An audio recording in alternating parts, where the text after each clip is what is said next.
Voice culturist विश्व शर्मा भी Khajuraho international film festival में शामिल होकर अपनी कला का जौहर दिखा रहे हैं। फिल्म इंडस्ट्री में विष्णु शर्मा एक ऐसी ख्याति प्राप्त वॉइस कल्चरिस्ट हैं जिनके पास बड़े बड़े अभिनेता अद्भुत आवाज में डायलॉग सीखने के लिए आते हैं। वॉइस कल्चरिस्ट विष्णु शर्मा से खास बातचीत की सीनियर जर्नलिस्ट मुक्ता पाठक ने। इस वक्त हमारे साथ बातचीत के लिए मौजूद है बहुत ही वेल नोन एक्टर हैं विष्णु शर्मा जी। इनकी एक दूसरी भी पहचान है एज ए वॉइस कल्चरिस्ट, और इसी रूप में वो आज आए हैं किफ में हिस्सा लेने। चलिए हम उनसे बातचीत करते हैं। सर, आपका बहुत बहुत स्वागत है खजुराहो में। बहुत धन्यवाद आपका। मुझे देखिए बहुत अच्छा लग रहा है यहाँ पर आकर जी। बहुत ही जाना पहचाना आपका चेहरा है, लेकिन जो एक दूसरा जो पहलू है आपका एज ए वॉइस कल्चरिस्ट, उस रूप में आप आए हैं किफ में हिस्सा लेने, तो थोड़ा उसके बारे में बताएं। देखिए, जैसा कि जाहिर है, वॉइस कल्चरिस्ट दो शब्दों को लेके बना है। एक है वॉइस और दूसरा कल्चर। तो कल्चर के दो अर्थ हैं। एक तो संस्कृति को हम कल्चर कहते हैं, और एक कल्चर होता है जैसे हीरे को तराशते हैं तो यू कल्चर द डायमंड। तो उसी तरह से हमारा जो विषय है वॉइस कल्चर, जो तकरीबन हमारे देश में अनजाना सा ही है, क्योंकि हमारे यहाँ के जितने भी संस्थान हैं उनमें किसी में भी ये विषय पूरी तरह से नहीं है। थोड़ा बहुत उसका जिक्र ज़रूर होता है, लेकिन पूरी तरह से है नहीं। तो मैं इस पे काम कर रहा हूँ पिछले 40 वर्षों से, और मैंने ये सीखा था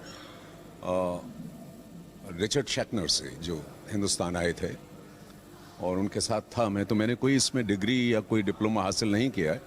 मैंने वो बहुत बड़े वॉइस कल्चरिस्ट थे, अब नहीं रहे, तो उनके साथ रह के मैंने इसको सीखा, और फिर मैंने अपनी तरह से इसको संवारा अपनी तरह से। फिर मेरे पास लोग आने लगे, तो अक्षय कुमार से लेके आज तक की पीढ़ी तक, रेखा से लेके आज तक की पीढ़ी तक, राज बब्बर से लेके अभी तक की पीढ़ी तक, ये सारे मेरे विद्यार्थी हैं।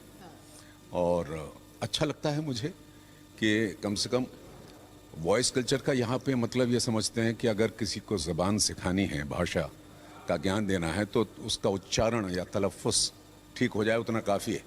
ऐसा नहीं है, ये पूरी तरह से एक सब्जेक्ट है, और एक स्पीच की एक ग्रामर होती है, जिसमें सिर्फ बोलना सिखाना नहीं होता, उसमें बॉडी लैंग्वेज भी होती है।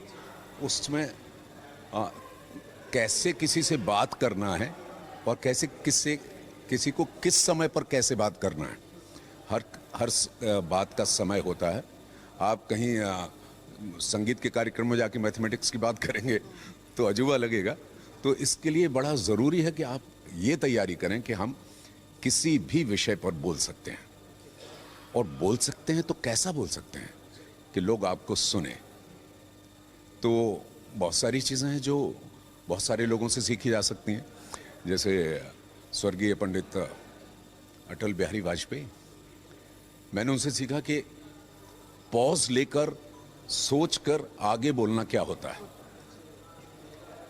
इतने प्रखर और इतने प्रभावी वक्ता थे कि उनके विरोधी भी उनको सुनने आते थे। ये आकर्षण होता है एक अच्छी जबान का, अच्छी स्पीच का। तो मैं वो लोगों को सिखाता हूँ, बांट रहा हूँ। यहाँ पर भी उसी हैसियत से आया हूँ। मैं एक्टर हूँ, ऑफ कोर्स। मैंने थिएटर किया और काफ़ी किया, तकरीबन 20 साल तक किया। खुद भी डायरेक्ट किया, खुद एक्टिंग की। अब जब समय मिलता है, मेरा सबसे पहला तो मेरा विषय है ये वॉइस कल्चर, इस पर मैं काम करता हूँ। उसके अलावा जब भी कोई बुला लेता है तो चले जाते हैं। जी बिल्कुल। किफ में आप हिस्सा लेने आए हैं, क्या सोचते हैं किफ के बारे में? देखिए, एक तो ये है कि राजा मेरा बहुत पहले का मित्र है, और किफ के बारे में जितना मैंने सुना है इतने सालों से, जो आयोजन आप कर रहे हैं, और बड़ा सफल आयोजन इसका होता है। और क्योंकि मैं यहाँ पर पहली बार आ रहा हूँ, खजुराहो ही पहली बार मैं आ रहा हूँ। खजुराहो शायद एक बार बना था, लेकिन वो फलीभूत नहीं हुआ। तो आज मैं आया हूँ यहाँ पर, मुझे बड़ा अच्छा लग रहा है।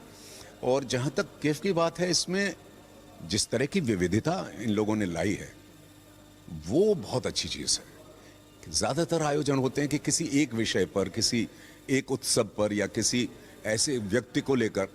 यहाँ समायोजन बड़ा अच्छा है। बहुत सारी चीज़ों का जो समायोजन यहाँ पर हो रहा है, वो इसकी विशेषता है। मुझे ऐसा लगता है। जी बिल्कुल, आपने हमसे बातचीत की, आपका बहुत बहुत धन्यवाद। धन्यवाद। तो ये थे वेल नोन एक्टर और वॉइस कल्चरिस्ट विष्णु शर्मा जी, जो बता रहे थे कि किस तरह से वॉइस को डेवलप करना, किस तरह से बोलना, ये सब भी एक कला है। खजुराहो से कैमरामैन शैलेंद्र के साथ मुक्ता पाल।